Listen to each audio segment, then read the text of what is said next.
Appreciate that. Good morning, everyone. Good to see all of you here this morning, especially if you're visiting with us. We want you to know that you are a welcome guest. I'm going to do something a little bit odd for us this morning to begin with. I'm going to ask you all to stand for just a moment. And I'm doing this for you, not for me, but I thought maybe you'd like to stand for a moment as we get ready to go into this hour-and-a-half long lesson before we get to it. But let me just share with you a couple of announcements that are going to be coming up here just in a few, like a month and a half, and that is our spiritual growth lectureship from August the 11th through the 14th. It's going to be a great lectureship. We're going to talk about restoring our soul. We're going to talk about reviving things, and so I want to encourage you to be thinking about that. And then, of course, on August the 25th and 26th, beginning on Saturday morning from 8 to about 10:15 or so, we're going to be talking about World Bible School, and then Sunday morning we're going to talk about Connect. And in that mini seminar, Jim Corner, this man that I've been going to Africa with for about 30 years now, he's going to be sharing with us how we might be able to connect with our local community, and it's going to be a great time for us. And, you know, it'll be a great way for you to be able to reach out and carry out the mission that God has given to us. You may all be seated. But you never stood for an announcement before. Anyway, like I said, it's good to see you. He had told his story hundreds of times. He remembers the first day that he began to hear voices in his head, and as he thought about the voices in his head, he wondered what was going on with his life. The voices began to tell him that he was disgusting, that he was no good. They began to strip him of all the dignity that was in his life. Life became really bad for him in every way. His family disowned him. The people of the city drove him away from them. From time to time, they would bind him in chains and shackles. He was caused to live in tombs among the dead. One day, a boat was nearing the shore, and the voices within his head began to talk about this Jesus. And they said to him, "You need to run for the hills right now. You need to get away." But for some reason, he said, "I stayed there. I stayed on the shore." And the man Jesus came up on the shore, and he talked to me. And these voices that were in me, these demons that were in me that were destroying my life, were removed from me, and I've been set free from that day on. Good morning, everyone. This is week number 4 of our series of lessons that we've been talking about the fact that we are made for mission. You recall as we talked about being made for mission that we are called to spread the love of God and the good news about Jesus Christ and His salvation to those who are around us in our world. We began this series by talking about the fact that we are all called. It doesn't matter who you are or where you're from or what you have done in your life. Each and every one of us have been called to have meaning and purpose and to do good in our lives. And part of that mission is that we are to be able to share with those the good news of Jesus Christ around. So each of us are called and given a purpose and something to do in our lives. The next week I talked to you about God's will, and as we talked about God's will, I said that God's will can be done in every aspect of our life, any place and at any time. That where God's will is that we glorify Him in all that we do, and part of God's will is that we educate people, we fellowship, we serve, we worship. And one of the key things that we do as a major purpose in our life and mission in our life is that we share the good news. We evangelize those who are around us. The word evangelism is a great word. Sometimes we look at it and it's somewhat frightening, but it comes from the Greek word euangeloi. It's a word that means there is a well message. You have a good message to share with the world who is around you. And that we are to recognize that part of God's will is that we do that very thing. And then, of course, last week I talked to you about, if that's true, if we've been called, and if that's God's will, then what is my mission? What is it supposed to be about? Jesus made it very clear that our mission as those who are followers of His is the same as His, and that the mission is one that is urgent because souls are at stake, and it should be a priority in our lives, and nothing should get in the way of that. But you might recall that I spoke to you about the fact that sometimes Satan, he wants to hurt you, but not only does he want to hurt you, he'd like to destroy the church, and he does so by trying to distract us from what our mission really is about. He'll use whatever means he can to do so. And so we talked about the mission as one that, is going to really take us out of our comfort zones. Remember, a man came up and said that he wanted to follow Jesus, and Jesus said, "Well, listen, the foxes have their holes, birds of the air have their nests, but the Son of Man has no place to lay his head. If you follow me, it's going to be uncomfortable." The mission causes us to reassess, the things that we commit our lives to.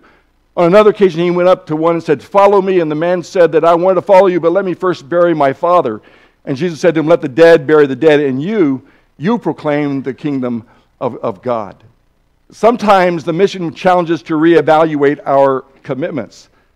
Another man came up to him and said, "I will follow you, but first, let me go say bye to my family." Jesus says, "No, listen, he who puts his hand to the plow and then looking back from it is not worthy to be a part of the kingdom." That means that there are going to be some things that are going to really compete for our lives. They're going to distract us from our mission, and we need to understand that comfort zones, we may be out of our comfort zones. We may have to look at our commitments, that we may have to think about the things, the buts in our life that really challenge us to get distracted from what we really are about. This morning, I want to talk to you about another part of what it is to be made for mission, and that is, what is my message? If God has called us, if it is His will that we reach out to those who are lost, if that is our mission, then what is my message? That really is an important thing when you think about it, because when you talk about Christianity, that's really what we're called to do. And sometimes it's one of the most uncomfortable parts of being a Christian. If you already are a Christian, then you understand that the very heart of who we are is that we carry out the mission of God. If you're not a Christian and you're thinking about this God stuff, this Jesus, this church thing, and so forth, then I want you to understand that as you think about whether you will or whether you will not, that you understand that a crucial part of who you're going to be is going to be a Christian, and is the mission, and it's not something that really comes natural for us. It really is something that you have to be intentional about. You have to decide that you are going to carry out the mission because Jesus has called you to do exactly that. So most of you know that from time to time over the last 30 years plus, I've been going over to Africa. I started going to Ghana, where they spoke Tree or Ashanti and Ga. Their language that was fairly common was that of English, but you would call it broken English. Actually, they call mine broken English. I call theirs broken English.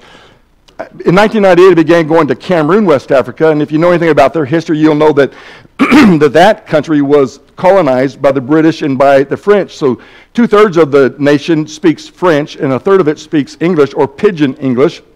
Both you have to have interpreters and a translator to help you communicate to them. Over the years, I've tried to learn a little smattering of French and a little bit of the Pidgin language and so forth. And so when I'm teaching a Bible class or a Bible lesson and so forth, I'll try to use some of their language as well as some of mine, and I'll say to them in the midst of the class, I'll say, "Now, do you understand what I just said?" And they'll say, "Yes." And I say, "Okay, so you're getting everything I'm saying, right?" And they'll say, "No." And I'll say, "Okay, so which is it? Is it yes or no?" And then they look at me like I have lobsters coming out my ears. Like, what is this guy talking about? And so forth.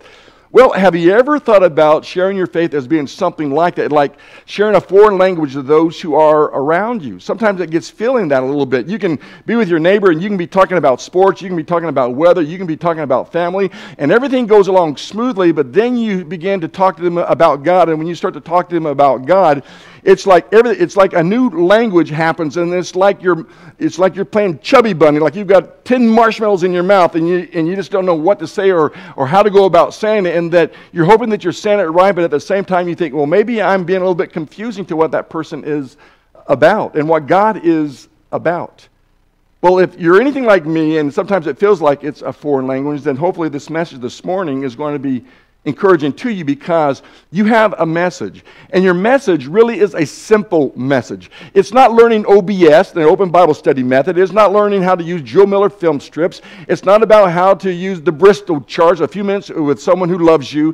It's not about having a We Care presentation. It's not about any of that.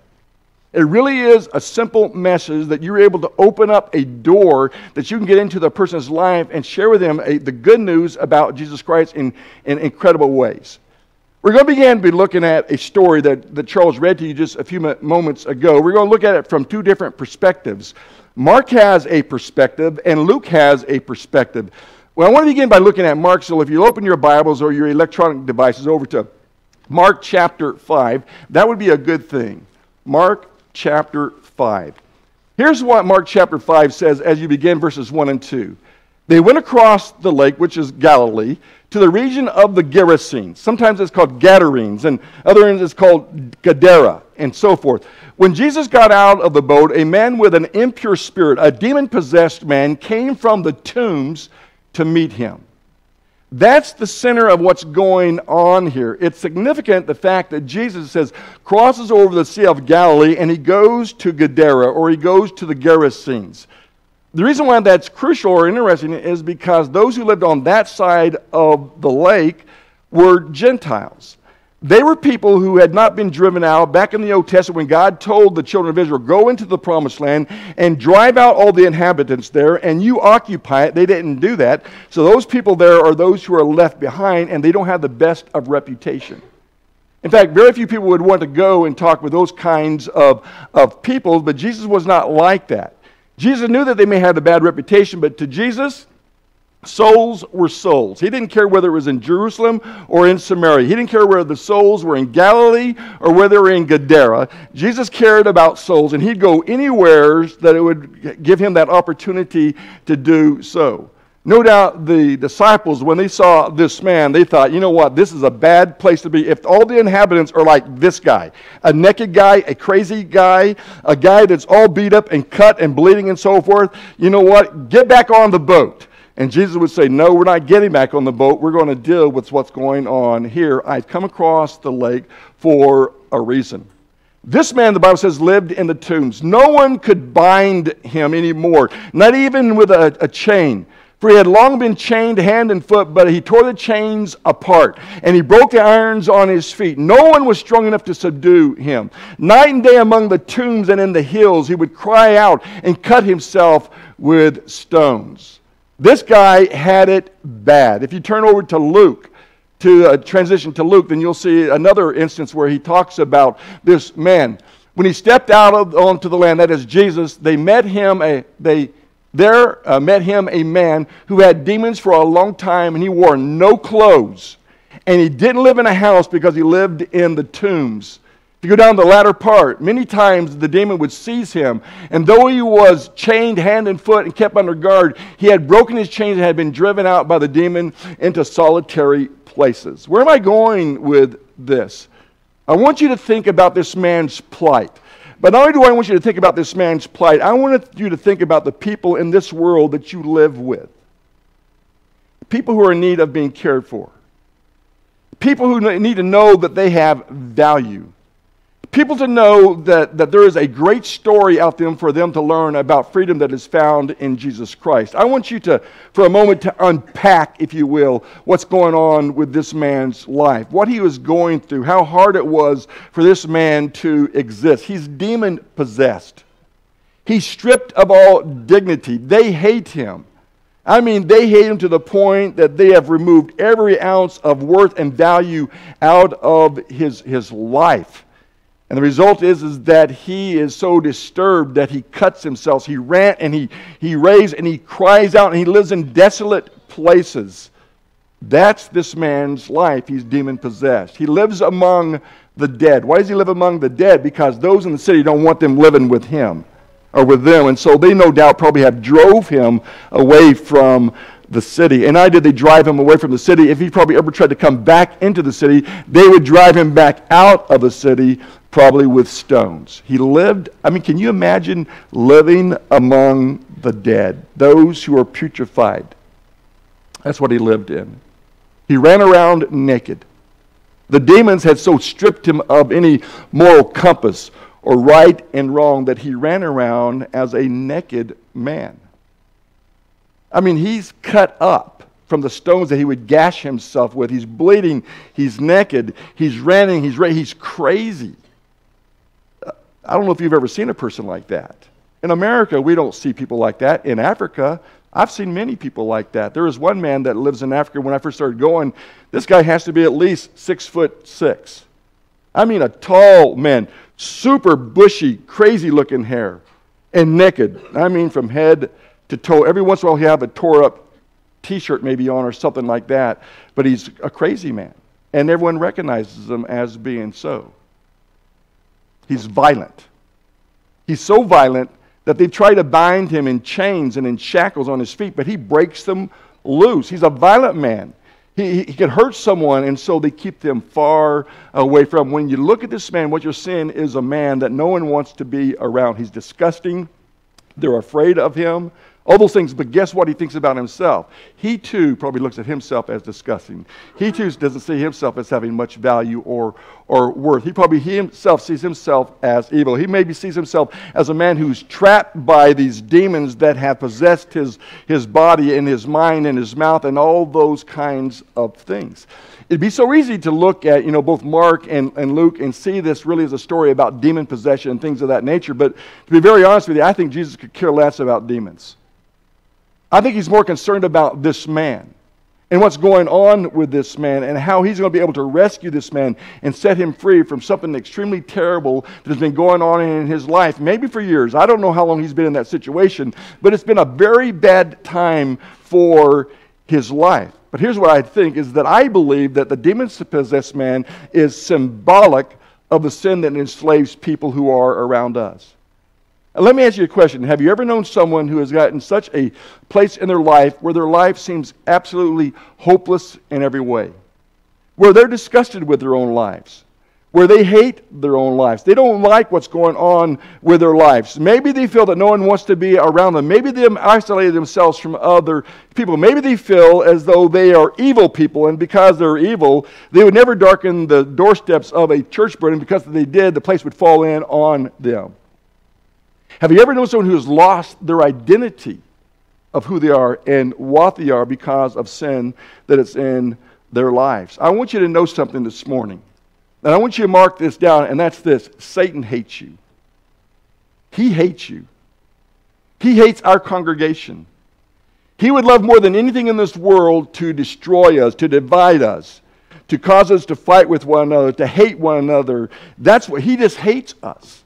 And not only does he hate us, Satan wants to destroy every aspect of your life. Just like he did that demon-possessed man of Gadara, just like he destroyed every aspect of his life, that's what he wants to do. He wants to kill us. In fact, isn't that the end, really? John the 10th chapter and verse 10, Jesus says, "The thief comes to steal, to kill, and destroy. I came that you might have life, and that you might have it to the abundance." The thief comes to kill your spirit, destroy your relationships, and take everything away from you, your peace, your joy, your happiness. Satan wants to do that. Romans the 6th chapter and verse 23 says, "The wages of sin is death." The end of all things without Jesus Christ in your life is going to be death. That's the way this thing goes here. So this demon-possessed man, he becomes really symbolic of people who are outside of a relationship with Jesus Christ and who are trying to find their way back, but maybe not know how to do so because of the life that they've got themselves so entrapped in.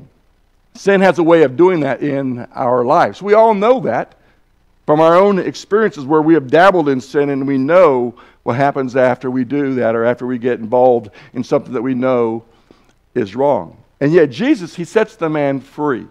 I love what it says, verse 30 and 33 of Luke chapter 8. Look at what it says. It says, "And Jesus asked him," he's asking the man, but the demon is going to respond, "What is your name?" And he said, "Legion," for many demons had entered in him, and they were entreating him, that is the demons, not to command them to depart into the abyss. Now there was a herd of many swine feeding on the mountain, and the demons entreated him to permit them to enter the swine, and he gave them command. And the demons came out of the man and entered the swine, and the herd rushed down the steep bank into the lake and were drowned. That's a good thing. Jesus sets this man free of everything. When those who were taking care of the pigs, when they saw that, what happened, they fled, and they go in and they tell the city and the country, and they went out to see what had happened. Notice what it says here. It says, "And they found this man," they found him from whom the demons had departed, "sitting at the feet of Jesus, clothed and in his right mind." I mean, that's a freedom kind of thing that you're talking about there. And that freedom that he has is something that he won't keep to himself. Which brings us to really what this message is about, and that is, what is my message? From looking at that story there, what is your message? What is my message? What is it that we have to share with the world who is around us? Well, our message does one thing. It proclaims that we care about people. Jesus, he cares about this man. He proves that he cares about all men, no matter how messed up their lives are. And let me tell you what, this man's life was messed up. It was a wreck.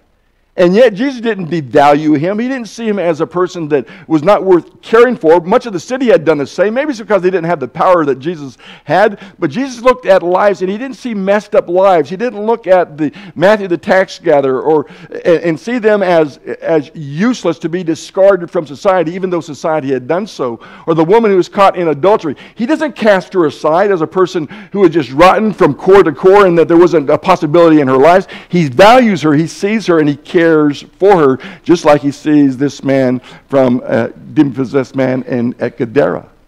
He cares about people who have messed up their lives. Look at what it says here, what it says. It says, they found the man from whom the demons had departed, sitting at the feet of Jesus, clothed and in his right mind. Where did he get his clothes from? Maybe it's from the disciples. They said, I've got a piece of my garment here and a piece of garment there. Maybe Jesus gave him some of his garments, but they clothed him. He's clothed. And he's in his right mind. It's interesting that the people's response is that they're afraid of that. You'd think they would rejoice that this man who was once this demon-possessed person, this person who was in bondage to demons, would be set free and in his normal mind and clothed as all human beings should be and in his right mind. Jesus cared, which begs the question for us, can you think of anyone who is in desperate need of your care, who desperately needs your care? Can you think of any? I'm talking about messed up people. Well, maybe the people in your life are not messed up.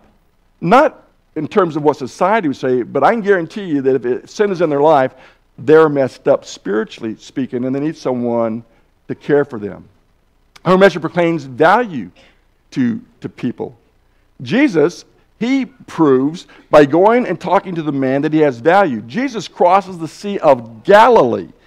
If you look at the story that Charles read to us earlier, it says that as the disciples crossed the sea, a storm came up and they're in danger of losing their lives. They come to the shores of Gadara, or the Gadarenes, and there this crazy man, this demon-possessed man, comes up to him as they begin to walk upon the shore. But Jesus doesn't back away from him because he sees that the man has value. Even messed up, even crazy, even naked, people that we would run from. Listen, if you were to see a naked man walking around in Meridian or Boise or anywhere else, what would you do? I'm not suggesting you run up and hug him, but we'd probably call the police to come out and do something about this. But Jesus saw something that went far deeper than the fact that the man was naked, or far deeper than the man was possessed. Far deeper, he saw something of value in him. And if he sees value in that man, then that says that he sees value in you. And if he sees value in you, then that means he sees value in those that you work with, those that you go to school with, those that you play with, those that you visit with at stores. There's value in all of those people. It proves that you are of great value. It proves that family and friends and work associates and classmates, they're all of value to Jesus. And they should be of value to us because Jesus' mission is our mission, right? That's what we're supposed to be about. Here's the third one, though, that I think is probably the most important, and that is our message impacts people. So this man has been demon-possessed. He's a mess. Jesus sets him free. What would be your response to someone who had done that for you? Well, the natural response, I would think, would say, listen, I want to go with you. Let me go with you. I owe you my life. Let me come with you. And so the passage says, the man from whom the demons had gone out begged to go with Jesus. But Jesus sent him away saying, return home and tell how much God has done for you. So the man went away and told all over the town how much Jesus had done for him. He begs to go with him. And Jesus tells him no. You could say, well, that was kind of harsh, but he didn't say no to him. What he did was he gave him a mission. The guy has been sane for like 5.5 minutes. And Jesus says, you're going on a mission. I'm sending you on a mission. Go and tell your home. And what does the man do? He not only goes and tells his home, which I would take to maybe mean his family, he goes far beyond that and it says, and he goes and he tells the whole city. One of the books I was reading about this here, commentators and so forth, said that he probably went beyond that because that area is in the region of Decapolis, 5 cities and so forth, and they say that maybe he went on a tour. He went everywhere telling his story about what Jesus Christ had done for him. I want you to think about that for a second. Remember when I began the lesson, I said he told his story hundreds of times. He told his story hundreds of times. How he once was this way, how he became a demon-possessed man, how he ran naked, lived among the dead, lived in isolated places, rant and raved, gashed himself with stones, and how Jesus set him free. And all he could think about doing now was to go back to his home, to his family who once ran him out, to his city which once ran him out, and he has a story to tell them about what Jesus Christ had done for his life. The man was sent with a message that would impact people. The message that you have, the story that you have, is extremely impactful to those who are in us. So what is your message? What is our message? I'm going to tell you this morning, your message is simple. It really is. It's a simple message. We are to share how God's goodness has impacted our lives, how He has changed our lives in so many incredible ways. Just like the demon-possessed man, you have a story to share. And like I said, it's not a complicated story. It's not memorizing open Bible study. It's not a few minutes with someone who loves you. It's not any of those things. Those things may come. But at the beginning, you have the door opener to tell your story to those who are around you. What does your story look like? Well, your story looks much like the demon-possessed man's story. What was your life like before you became a Christian? Before you became a Christian, what was your life like? Okay, some of you, I guess, have grown up in the church, and so maybe you say, well, my life wasn't all that bad. It wasn't like yours, Richard, or it wasn't like Joe's, or, it wasn't like Butch's, where in our former life, we partied and we drank and well, I don't know if you did a lot of fighting, but I did a bunch of that. If someone had asked me, what were you? Well, I don't even know if that's a word that they use today, but I think I was just a punk. Long hair, pretty much so in the world. What was your life like before you became a Christian? How did you become a Christian? What is your story? How did you become a Christian? I can tell you my story. I was a punk, took a class in high school called Bible as Literature. Go figure. They thought I'd be going into a class for Bible as Literature, but if I went to that class, I got to hang out with my girlfriend, which is now my wife, and all my buddies, because we had independent study periods, and you could just go hang wherever you wanted during those independent study periods. But you had to take the class in order to have that as an independent study period. And in that independent study period, the teacher there, I don't even know what his real name was because we called him Bonzo. But anyway, you could do whatever you wanted in his class. You could play talking football, you could play cards, you could play chess, you could play checkers, or you could just sit around and just visit with your buddies or your girlfriends. That's how I became a Christian, how it began. I took a class in Bible as Literature, and it got me thinking about God. For the first time in my life, I actually thought about God, that there's something more to this life than what I would call back then 63 years in a grave and it's over, you're dead all over. I began to think there's more to life than just this, and I began to look for things. And so I began to search for God, and I went to lots of churches and asked lots of questions because in my class, we studied the book of James, a pretty innocuous book. It doesn't talk about Jesus, but it talks about good living. And we're taught how to ask questions like who, what, where, when, why, and how. And so when I would go to a church, I'd go up there and I'd ask them, why are you doing this? What was that about? How come? And some of them made mad, some of them gave me answers and so forth. But how did you become a Christian? I could go on with my story, but you don't have time for that. What has your life been like since becoming a Christian? I can tell you what happened after I became a Christian. I lost all my friends. I mean, they just didn't want to hang out with a Jesus guy anymore. I quit fighting. I quit drinking. I quit partying. I quit all that stuff. And they didn't like me being around because of that. So they quit inviting me to the parties. They quit inviting me to the fights and all that stuff. Since then, though, I've had thousands upon thousands of friends. You're my friends now. You're my family now, which is closer than even my own blood family in so many real kinds of ways. What was your life before you became a Christian? How did you become a Christian? What has it been like since becoming a Christian? Develop your story. Telling others how Jesus has impacted your life is what the message is about. And you can do that. I mean, can't you? Can you do that? Can you tell people your story? You're not preaching that on book, chapter, and verse. You're telling them your story. That's the message that you're supposed to be ready with. Your story is important to the mission because why? Because everyone has a story. Everyone has a story. You never know how much impact your story is going to have on someone. That's the truth. Did you know that the average person that becomes a Christian has 17 unique spiritual encounters where someone has talked to them about God? The average person who becomes a Christian, 17 unique encounters. You never know when your impact or your story might make that impact. You have no idea where you fit in the impact and the words that you are taking to that person. You don't know that. I don't know if you're number 1 in the 17 impact list or whether you're number 17, but somewhere in there, you're going to have an impact on that person who decides to become a follower of Jesus Christ. God wants to make an impact through you. God wants to make through you an impact through you.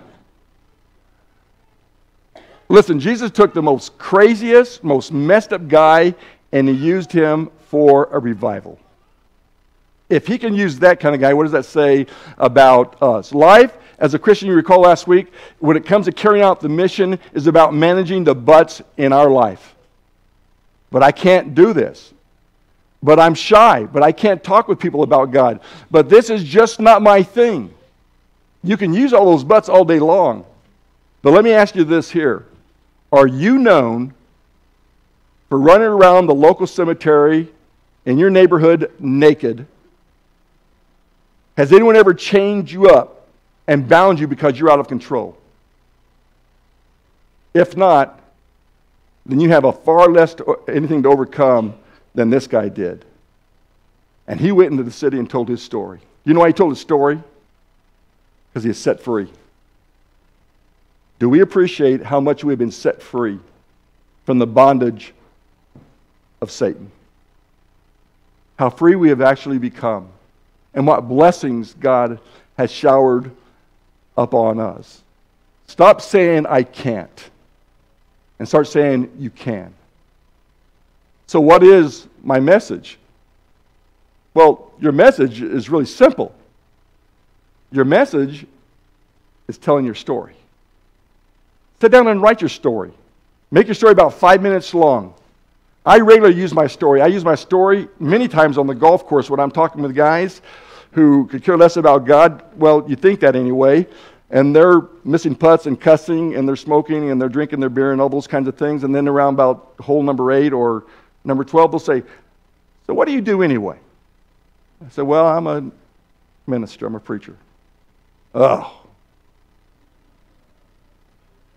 Well, I'm sorry about some of those words I dropped on you. I said, well, don't worry. I've heard those words all my life many, many times. You don't have to worry about me. You might all be worried about how you might be offending God. And that's kind of what I say to them, is that kind of stuff. And then I ask him, would you like to hear? And so then I tell him, then I go into my story. I hadn't always been a Christian. I hadn't always been a preacher. Before I was a preacher, I used to work on nuclear reactors as a non-destructive tester on quality assurance. That's what I used to do in my former life. And I just tell my story. You have a story to tell. Hey, as I close, and I guess you can cue up the song that we're going to sing in just a moment here, and we're all going to stand. But do you want a story? You want to tell the best story in the world. Then when you become a Christian, you'll have that story. It's an eternal story. It's a story that begins right where you're sitting and will follow you all the way into eternity as you sing his praises in heaven. If you believe that Jesus Christ is the Son of God, and because of your belief, you're willing to repent of your sins, acknowledging Jesus Christ as the Son of God, being baptized into Christ for the remission of your sins, your story begins. And it's a great story. And you're part of it. Well, together we stand and sing and you respond to it.